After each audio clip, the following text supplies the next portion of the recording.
Para começarmos a falar sobre impulso de uma força, necessitamos ver algumas definições antes. E para que isso aconteça, vamos definir impulso de uma força como uma grandeza física que relaciona a força aplicada a um corpo por um determinado intervalo de tempo. Então, um exemplo disso, por exemplo, é quando alguém chuta uma bola, né? Quando você pressiona o pé na bola, o seu pé está ocasionando um impulso naquele momento, está exercendo uma força em um pequeno intervalo de tempo. Tá? Esse é um dos exemplos que nós podemos citar do nosso dia a dia. Claro que existem outros. Para calcularmos o impulso, devemos associá-lo à quantidade de tempo que uma força age sobre um corpo.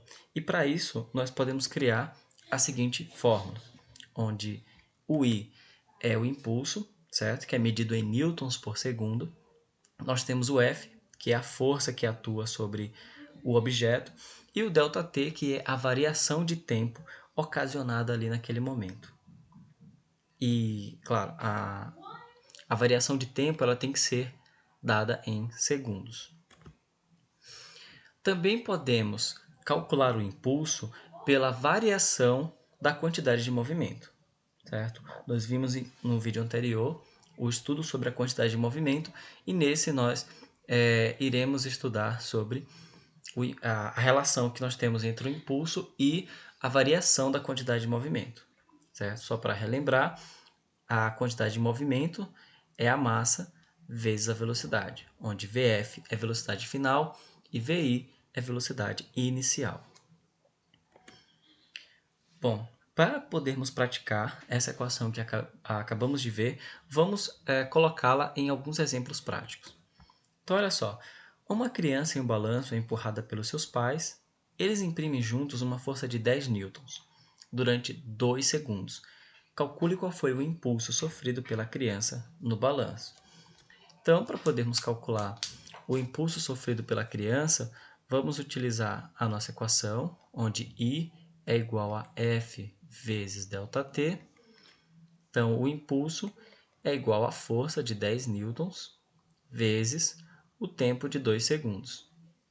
Então, o impulso será 10 vezes 2, que dá 20, certo? Newtons por segundo. Ok? Bom, mais um exemplo. Um objeto desloca-se com momento linear igual a 50 km por segundo, mas choca-se com uma parede e gasta 0,02 segundos para parar. Por meio do teorema do impulso, determine o valor da força necessária para parar esse objeto. Então, nós temos o quê? O momento linear, certo? Lembrando que momento linear é a mesma coisa que quantidade de movimento. Então, a questão nos deu o ΔQ, que é a quantidade de movimento, que é o 50, e nos deu o tempo, que é o ΔT, 0,02 segundos. Lembrando que a questão pede para que nós calculemos a força, e sabemos que o I também é igual ao quê? Ao ΔQ. E sabemos que o I é F vezes ΔT.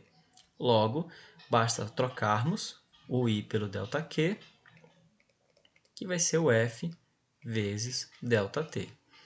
Agora, basta substituir pelos valores dados.